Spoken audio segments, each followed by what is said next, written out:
Dice que no tengo que.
Ya, chiquillos.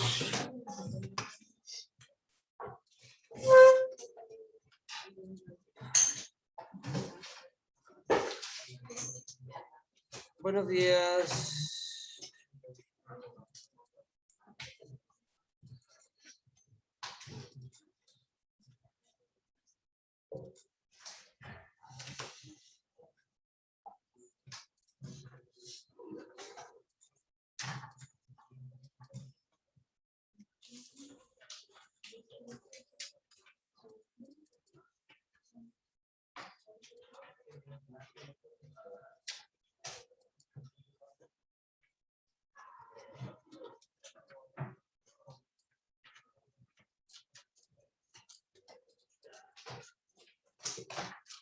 Ya, la semana pasada alcanzamos a ver hasta los mayas. Ahora nos correspondería ver el Imperio Azteca, página 180, 181. A ver si hay que nombrar acá estos niños.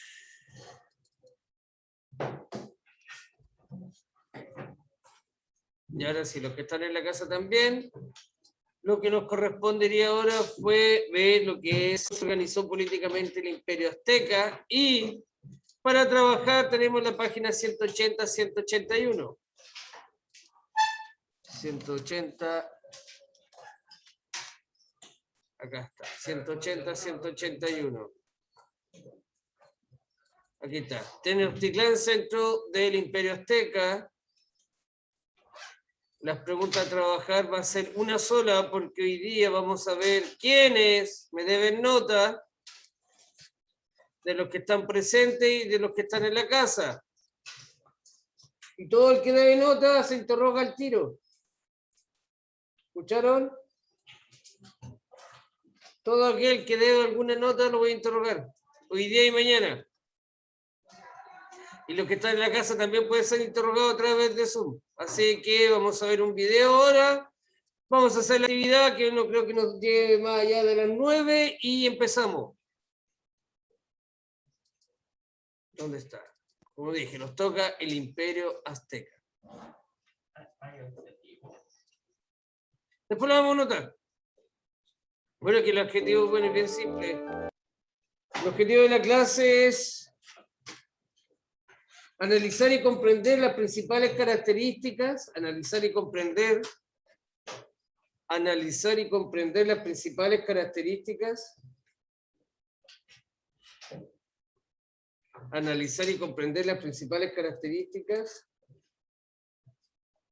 de la civilización azteca.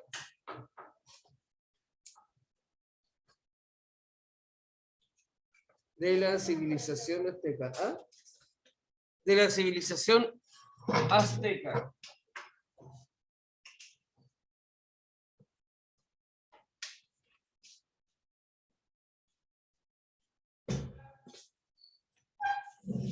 Es analizar y comprender las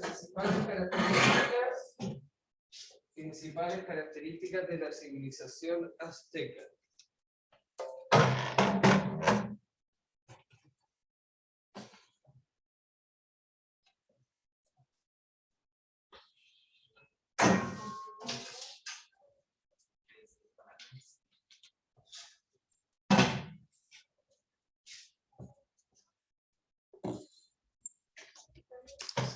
Características de la civilización azteca.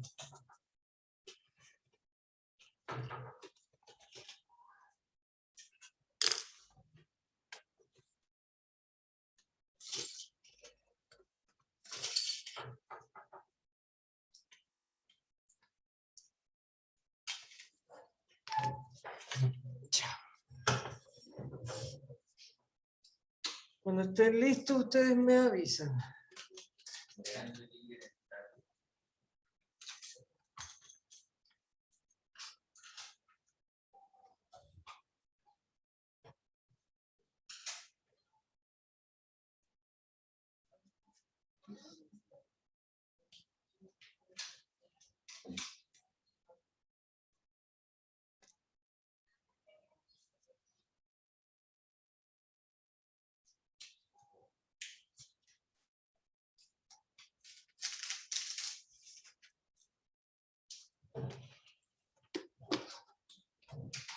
Ya, vamos, vamos.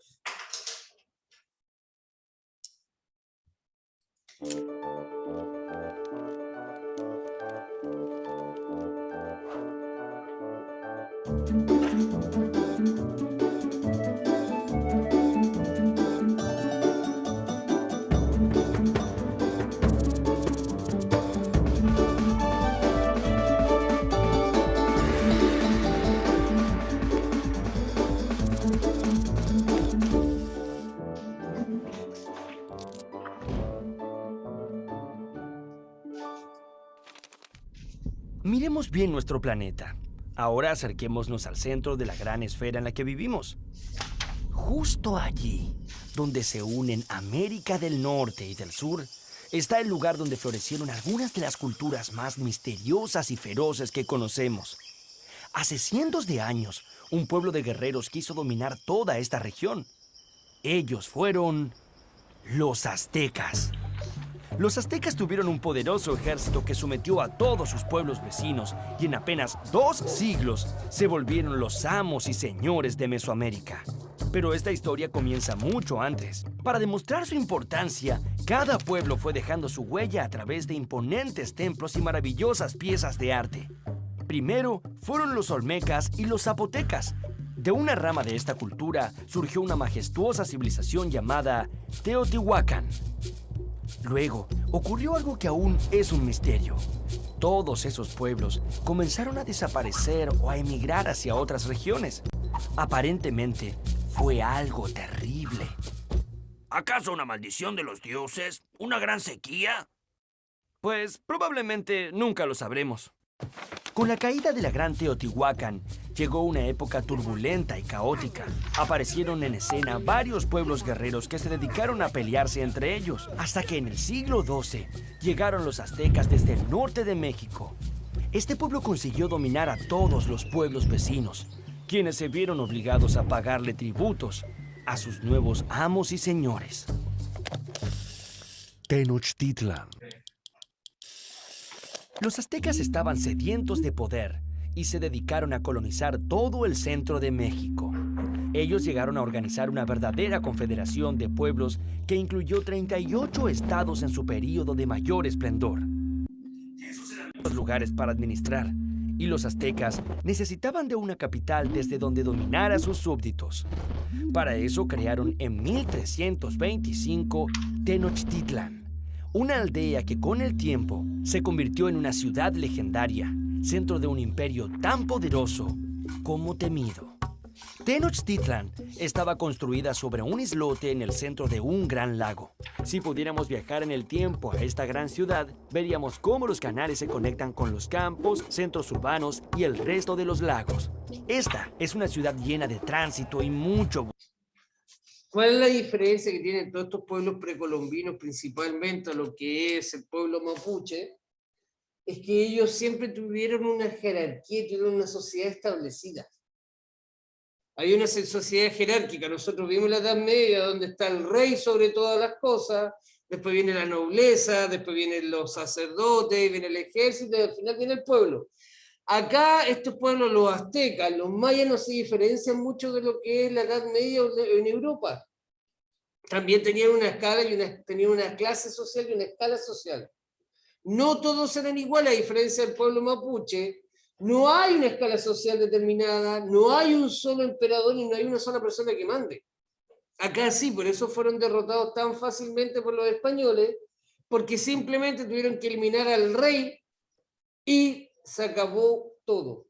Acá los mapuches no, porque acá los mapuches son distintas agrupaciones que no tienen una sola persona que manda, sino que muere uno y sigue el otro. Acá la diferencia, que como vamos a ver después, no hay un solo poder central. Eliminando el poder central se gobierna todo. Bullicio.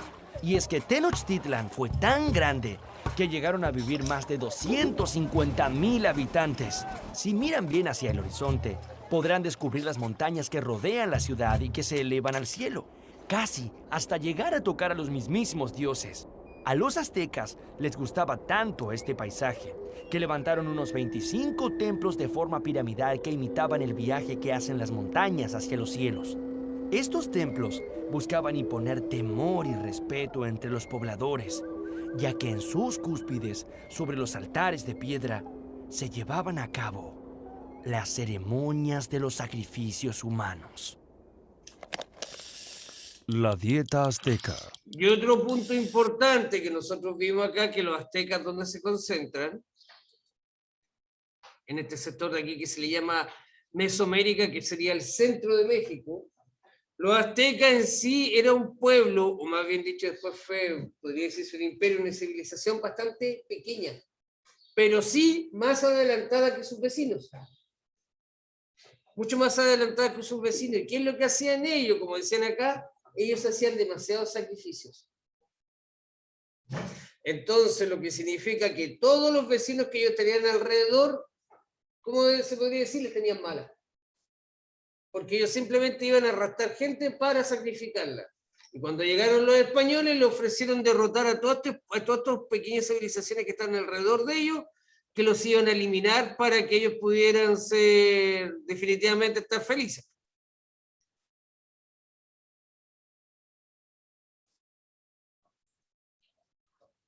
De acá vamos de nuevo. Horizonte, podrán descubrir las montañas que rodean la ciudad y que se elevan al cielo, casi hasta llegar a tocar a los mismísimos dioses. A los aztecas les gustaba tanto este paisaje que levantaron unos 25 templos de forma piramidal que imitaban el viaje que hacen las montañas hacia los cielos. Estos templos buscaban imponer temor y respeto entre los pobladores, ya que en sus cúspides, sobre los altares de piedra, se llevaban a cabo las ceremonias de los sacrificios humanos. La dieta azteca. ¿Les gusta el maíz, el chocolate, el cacahuate o el tomate? Pues a que no adivinan de dónde vienen. ¡Los aztecas! Así es. Los pueblos de Mesoamérica comían muchas cosas sanas y sabrosas, otras tan extrañas que ni se imaginan. Las madres de la época se valían del maíz para alimentar a sus niños. Sí, el mismo maíz con el que se hacen ahora las tortillas mexicanas. También fueron las primeras en descubrir el chocolate. Lo bebían batido y aromatizado con miel y vainilla. También conocían los frijoles, la calabaza, el melón, los chiles verdes y rojos y los aguacates. Todos estos alimentos se los debemos a los antiguos habitantes de Mesoamérica. Los aztecas comían realmente de todo, incluso insectos y perros. Y no nos olvidemos del gusanito de Manguey, como yo. Ni se olviden de mis primos, los saltamontes, las hormigas y las larvas que también forman parte sustancial de la dieta de los aztecas. ¿A alguien se le abrió el apetito? Oye, era solo una broma. Oye, no. ¡Déjame salir! Las chinampas. ¿Te has alimentado bien? Recuerda que necesitas muchas energías, mi pimpollito. Sí, claro, lo he hecho, mami. Los aztecas se preocuparon especialmente de que la población que aumentaba día a día tuviera que comer. Sin embargo, había un problema. No había suficientes tierras para la actividad agrícola, principal fuente de recursos del imperio. En el año 1265, una prolongada escasez de alimentos afectó a los aztecas. Entonces, Acatonalí, líder del imperio, propuso al Consejo de Ancianos la más ingeniosa de las ideas: poner sobre el lago unas varas y limo para así construir islas artificiales y cultivar encima de ellas. A estas islas artificiales las llamaron chinampas y permitían convertir grandes secciones pantanosas en campos fértiles. Además, la obra se complementaba con redes de regadíos y con el uso de excrementos humanos como fertilizantes. ¡Guácala! Tan buena fue esta idea que una familia de 5 personas que labraba un campo era capaz de producir más del doble de lo que necesitaba para alimentarse. La vida en combate. Los aztecas estaban casi todo el tiempo en guerras con pueblos enemigos. Uno de los grandes anhelos de ir a los combates era capturar a guerreros de pueblos adversarios para los sacrificios rituales. Ellos creían que cuanto más feroces fueran los guerreros capturados, más satisfechos estarían los dioses. Durante las batallas, los aztecas escondían sus rostros tras máscaras que representaban dioses y animales de enormes poderes. Para dominar esta extensión se valieron de muchas herramientas. Una de ellas fue infundir temor. Mediante una actitud férrea y despiadada, lograron hacer que nadie quisiera salirse de la raya y así mantener bien unido a todo su territorio. Pero no todo era violencia, ya que los aztecas lograron establecer fuertes lazos comerciales con pueblos vecinos. Los aztecas desarrollaron una elevada producción de bienes y artesanías que eran vendidas en otras ciudades. Los comerciantes viajaban de un lugar a otro y gracias a esto, los aztecas tuvieron un doble beneficio. Por un lado, muchas riquezas y por otro lado, averiguar qué estaban tramando esos pueblos. Aquellos que se dedicaban al comercio de mercancías de lujo tenían también una actividad que era secreta. Servían como espías al soberano azteca.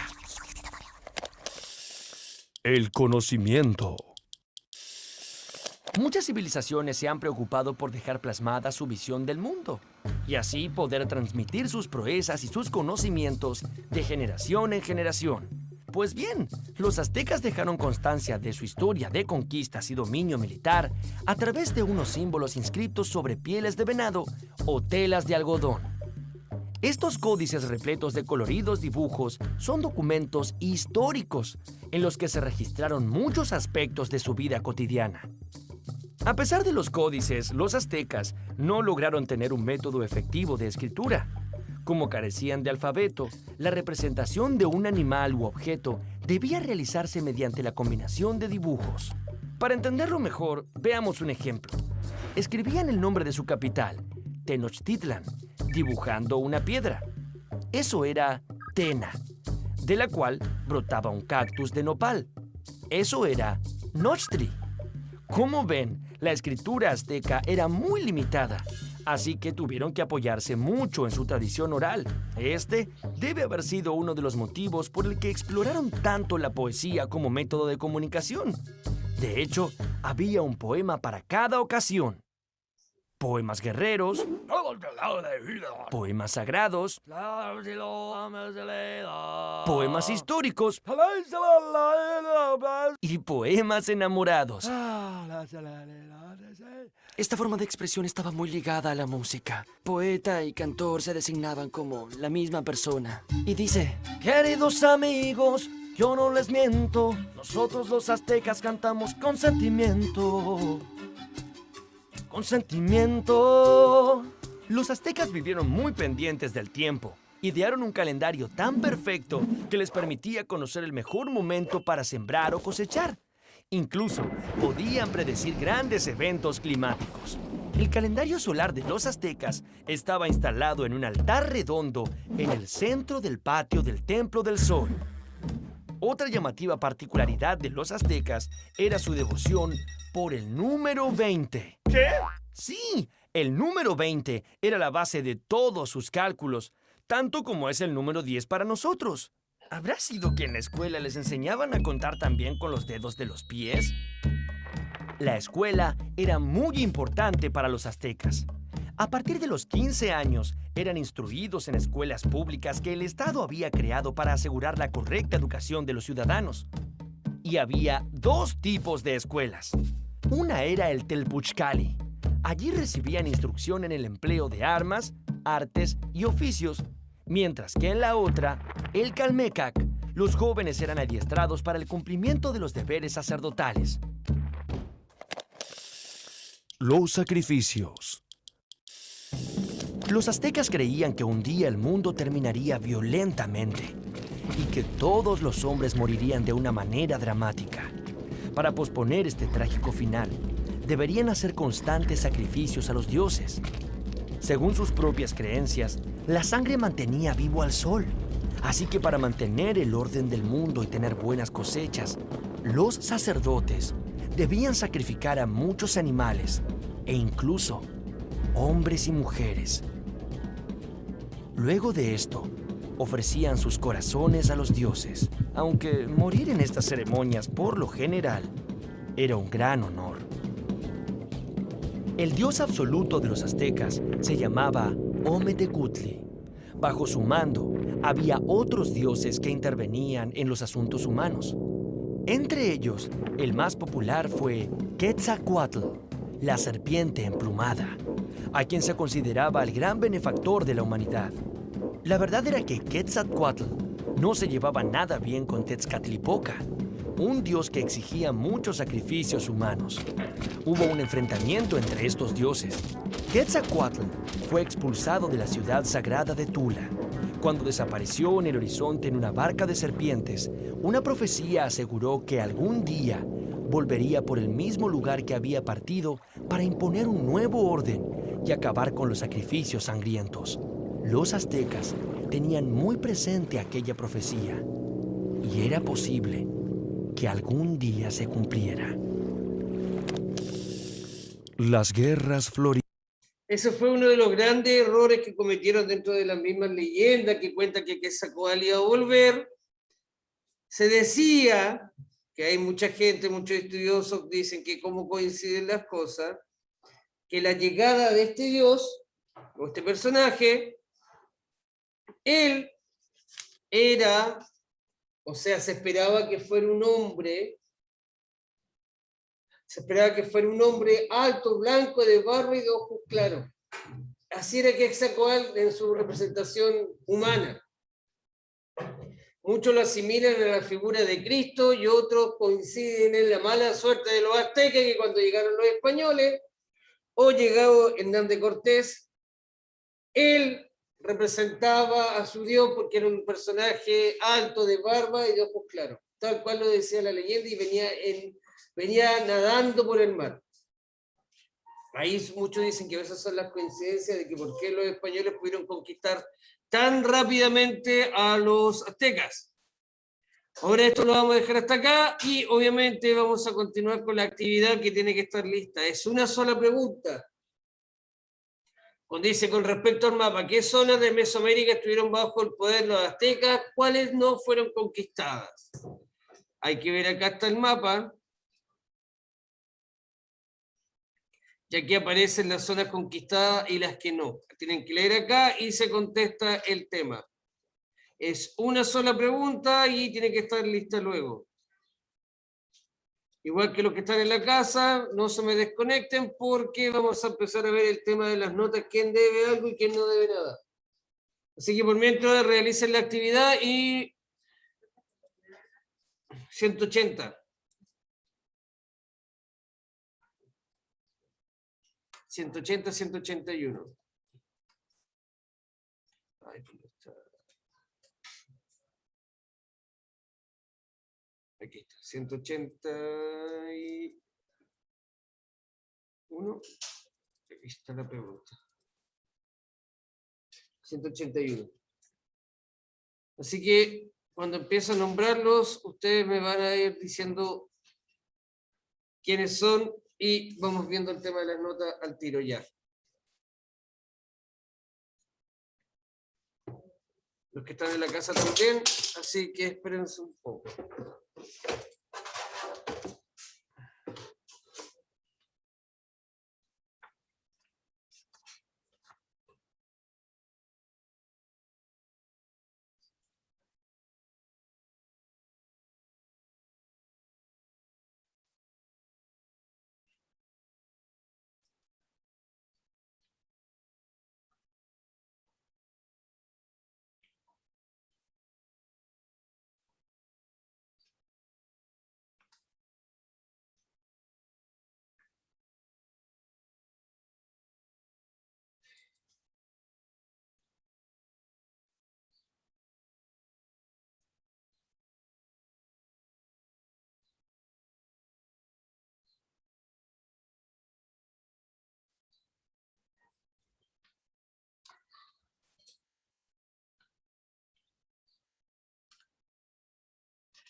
Martina González, ¿dónde está o no viene?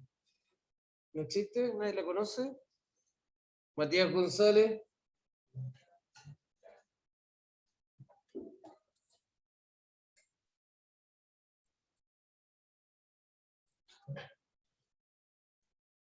Nelly Navarrete. Tampoco existe Nelly Navarrete. ¿O alguien las conoce?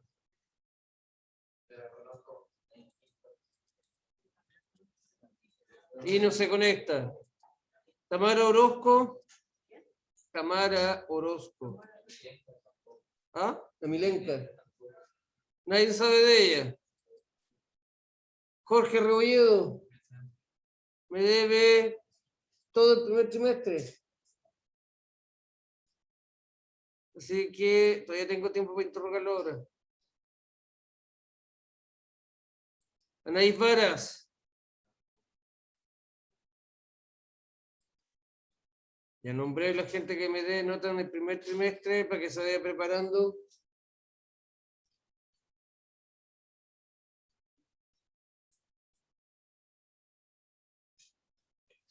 Vamos por el segundo.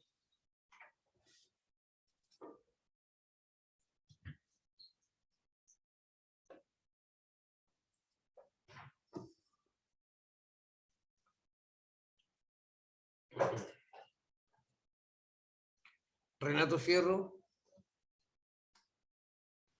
Sí, profe. Me debes todo el segundo trimestre. Ya, Así que mañana prepárate porque si te necesito que te conectes porque te voy a interrogar. ya. Listo, necesito que estés conectado, si no va a empezar a llenar con puro rojo. Ok. Bueno, la Martina González nadie dice que está, la Milenca tampoco, el Pablo Pardo tampoco está.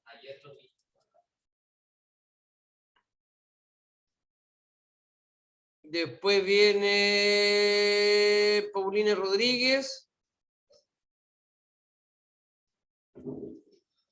Anaís Vargas.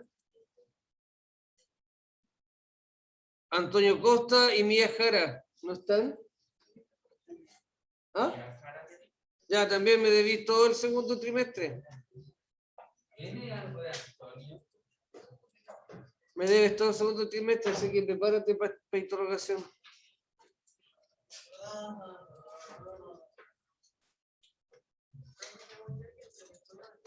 ¿Segundo trimestre?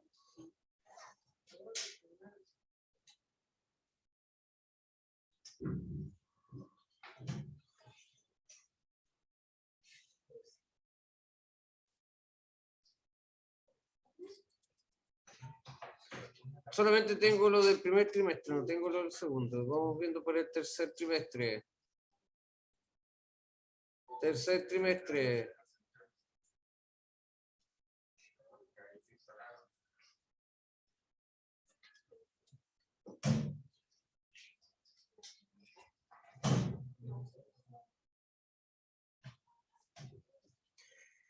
Ya, lo mismo.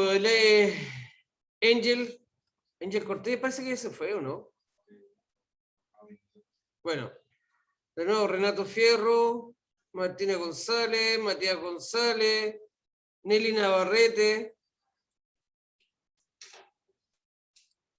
Nelly Navarrete. Jorge Rebolledo está por aquí. Jorge Rebolledo no está. ¿Dónde está?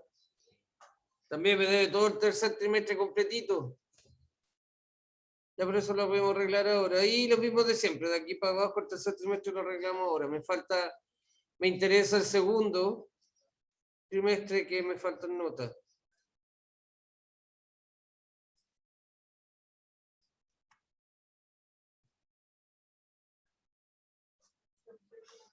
Oye.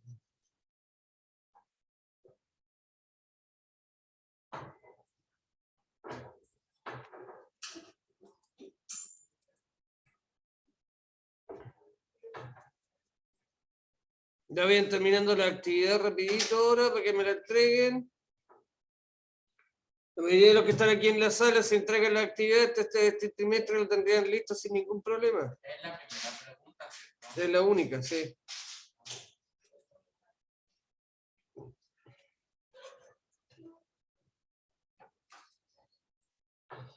Rebolledo. También me debe primer trimestre, segundo y tercer trimestre, me debe todo.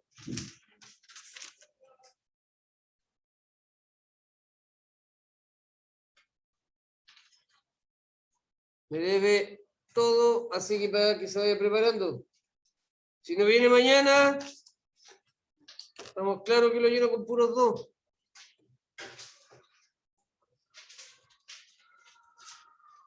¿Puso el nombre? Ya. Por lo menos en el tercer trimestre se pueden salvar que las actividades la están entregando ahora, pero el primero y el segundo, quien quiera sentarse ahora a hacer la interrogación, le damos el tiro y vamos poniendo notas.